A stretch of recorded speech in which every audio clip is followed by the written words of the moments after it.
सामाजिक शास्त्र वार्षिक सङ्गोष्ठी 2082 आजको यस कार्यक्रमका अध्यक्ष नेपाल प्रज्ञा प्रतिष्ठान सामाजिक शास्त्र विभागका प्रमुख राज्य डाक्टर कौशिला रिसालज्यू, आजको यस कार्यक्रमका प्रमुख अतिथि संस्कृति पर्यटन तथा नागरिक उड्डयन मन्त्रीज्यू, साथै नेपाल प्रज्ञा प्रतिष्ठानका संरक्षक माननीय बद्री प्रसाद पाण्डेज्यू, भाषा आयोगका अध्यक्ष माननीय डाक्टर गोपाल ठाकुरज्यू, नेपाल ललित कला प्रज्ञा प्रतिष्ठानका आदरणीय कुलपति नारायणमणि आत्मथालीज्यू, आज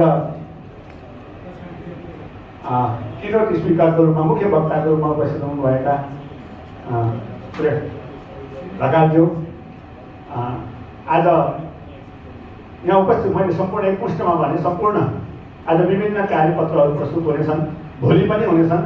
त्यो कार्यपत्र प्रस्तुतका विद्वान महानुभावहरू, त्यसमा टिप्पणी गर्ने महानुभावहरू र विभिन्न संस्थाको तर्फबाट त्रिभुवन विश्वविद्यालयका विभिन्न विभागहरू यहाँ प्राध्यापकज्यूहरू हुनुहुन्छ। यहाँहरू सबैमा नेपाल प्रज्ञा प्रतिष्ठानका प्राज्ञ परिषद सदस्यज्यूहरू, सभाका सदस्यज्यूहरू, नेपाल प्रज्ञा प्रतिष्ठानका विभिन्न विभाग र पत्रिकासँग सम्बद्ध महानुभावहरू, कर्मचारी मित्रहरू अनि पत्रकारज्यूहरू यहाँ सबैमा हार्दिक नमस्कार, हार्दिक स्वागत गर्दछु। नेपाल प्रज्ञा प्रतिष्ठानलाई मूलतः 5 वटा विषय क्षेत्रहरू दिइएको छ। नेपाल प्रज्ञा प्रतिष्ठानमा 2064 को त्यसको प्रस्तावना र उद्देश्यमा हामीले हेर्यौँ भने नेपालका सबै भाषा, साहित्य, संस्कृति, दर्शन र सामाजिक शास्त्रको संरक्षण, सम्वर्धन र विकास भनिएको छ। नेपालका, मैले फेरि दोहोऱ्याउन चाहे, नेपालका सबै भाषा, साहित्य, संस्कृति, दर्शन र सामाजिक शास्त्रको संरक्षण, सम्वर्धन र विकास। त्यसैले हामीले हाम्रो यो ब्यानरको माथि एउटा राखेका छौँ, त्यसलाई हामीले मूल मन्त्र भनेका छौँ, सबै भाषा, सबै ज्ञान, सबैको प्रज्ञा प्रतिष्ठान पनि भन्ने गरेका छौँ। र प्रज्ञा प्रतिष्ठान भन्ने बित्तिकै बाहिर चाहिँ कस्तो बुझिँदो रहेछ भने अहिले साहित्य कार्यक्रमहरू गर्ने, कविता महोत्सवहरू गर्ने मात्रै बुझिने जस्तो अलिक बढी।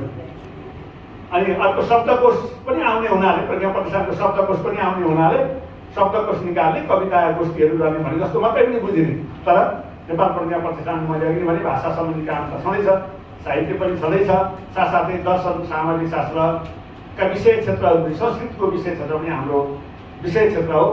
र त्यसमध्ये हाम्रा यी 5 वटा विषय क्षेत्रमध्ये हाम्रा हामी पदाधिकारीहरू 11 जना भएकाले यी 5 वटा विषय क्षेत्रलाई वर्गीकरण गरेर हाम्रा 11 वटा विभागहरू छन्। भाषाका 2 वटा विभागहरू छन्, एउटा नेपाली भाषा कोश व्याकरण भन्ने, अर्को मातृभाषा कोश व्याकरण।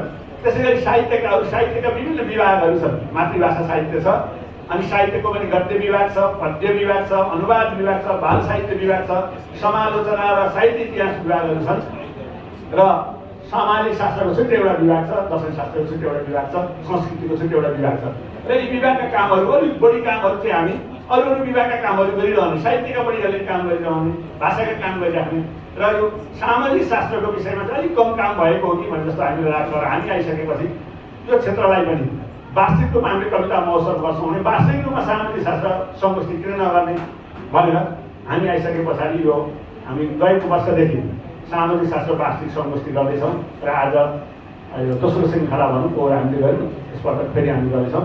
र हाम्रो स्रोत साधनको आफ्ना सीमा त छँदैछन्, अब सीमा रहन्छन्, सीमा भए पनि विद्वान महानुभावहरूले हाम्रो अनुरोधलाई स्वीकार गरेर महत्त्वपूर्ण कार्यपत्रहरू लेख्नु भएको छ, महत्त्वपूर्ण समय प्रदान गर्नुभएको छ।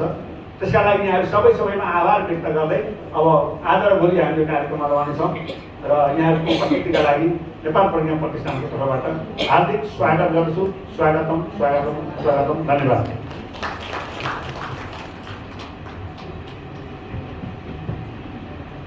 स्वागत मन्तव्यका लागि सचिवज्यूलाई हार्दिक आभार व्यक्त गर्छु। र अब